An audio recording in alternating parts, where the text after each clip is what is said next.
How's it going, everyone? It's Sam. I'm just going to apologize right up front because I still have some congestion because I have the vid. So I'm going to apologize for that. But I wanted to do a video partway through the day today because the market is on fire right now. Now, I want to bring up something that Warren Buffett has said before when he invested in crashes. And I think it really rings true for the position we're in right now, especially if you have been investing over the last month and thrown more and more money into the market. He said it's been an ideal period for investors. A climate of fear is their best friend. Those who invest only when commentators are upbeat end up paying a heavy price for meaningless reassurance. So I totally agree with that.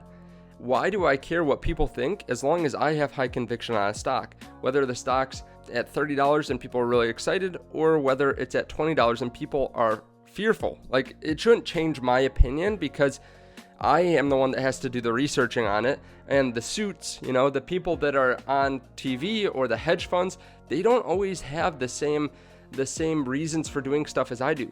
The people on TV might just be trying to grab headlines. They might just be trying to explain what's happening today. They might not really care what's going to happen over the next few years because that doesn't help them with viewership. Same thing with hedge funds. They are there to perform as well as they can in the short term, right? Which is great. But they're also there to keep as many clients there as possible. So a lot of the time, they're just trying to do what people want to hear, right? They're not making a lot of contrarian plays, right? They don't want to go out and buy growth stocks when recovery are exploding. That's not what they want to do, because then their clients come back and say, hey, I heard Carnival Cruise Lines and Delta are up 40%. Why aren't we invested in them? My buddy on the golf course got a return of 10% this quarter. Why didn't you get me a 10% return? So that's not the same thing that we're trying to do. We're trying to get the best long-term gains. And while it's great to try to get in and out of stock short-term, if I can get a stock that I think is going to do really well over the long term, I'd rather hold on to it for tax reasons, for just mental reasons. I don't want to have to trade in and out of stocks all the time. That's not what I try to do. So that is where I think Warren Buffett's quote comes into effect here. I think that's right on. I've been telling people that I've been investing. I've been buying a lot of tech names. I've been buying a lot of stocks that are being beaten down pretty heavily recently, and this has been a great couple of days for these stocks. You can see the Nasdaq's up again, Dow Jones is sideways a little bit, S&P 500 sideways a little bit. The thing is, these indexes are really at all-time highs or right next to all-time highs. The interesting thing is, though, there's still a lot of names, a lot of high growth names that are beaten down 20, 30, 40%. And what I think we're seeing is something that I said yesterday, which is a shift at the end of the quarter for hedge funds, the end of the quarter, from these recovery plays that money has been flowing into back into growth. And this is kind of what I said in yesterday's video, that if we saw another day like this today, I would not be surprised. And I think it really is going to show that, sure, these hedge funds wanted recovery plays because that was the hot thing to buy, but they still want to be long-term tech. So maybe they wanted to get some returns. They wanted to swing a little bit towards the recovery plays and then come back in to finish the month off with some of these growth stocks. And I think part of this too is that we have a huge infrastructure plan that's supposed to be unveiled later today. So I still wouldn't be surprised if we saw a bit of a pullback tomorrow with some selling of the news, right?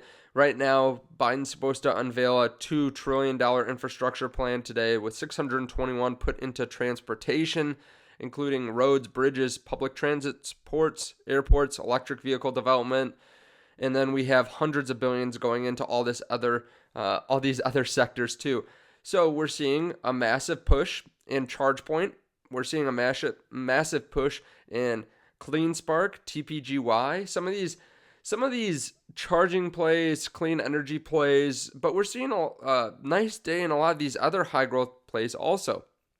So we're being really rewarded. Now, if you guys don't mind just hitting the like button, I appreciate that too, especially when I have all this going on. If you guys want, you can get 2 free stocks with Webull worth up to $1,850 using the link down below underneath the video, and you can get access to this right here. So this is kind of nice seeing the stocks, how they're reacting throughout the day, and you get some free money in the process.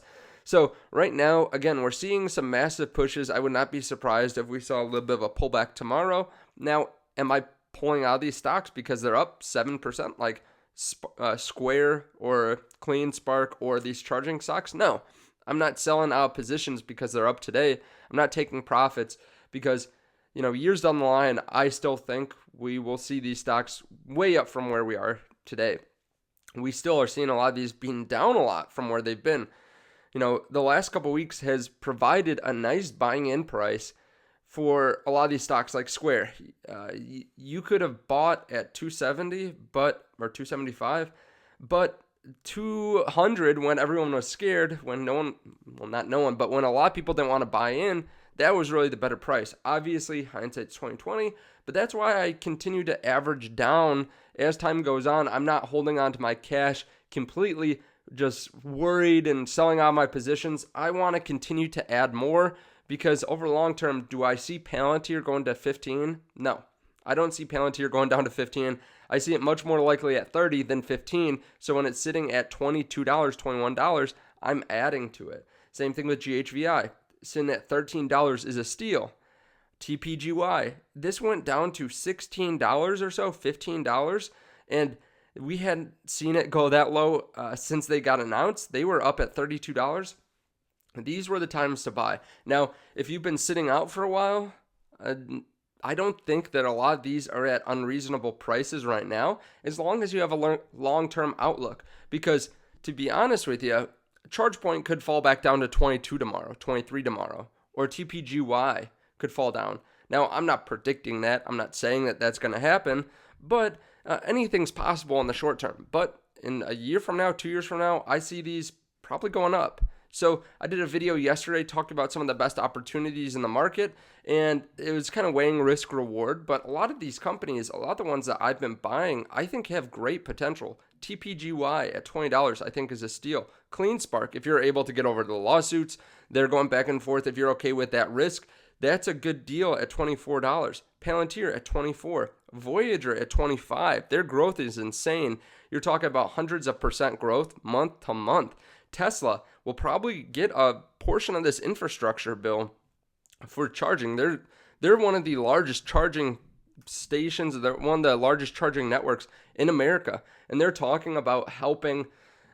They're talking about opening their chargers up to other car companies too, or other cars besides just Teslas. So these companies, I think, are going to be great over the long term. I'll put up the video that I did yesterday on some of the stocks that I think are still good values, but just keep in mind, like, you have to look long term. Sure, if you can time it perfectly, that's great, but I would much rather not be worried about buying at the right time, selling at the right time, buying back in at the right time.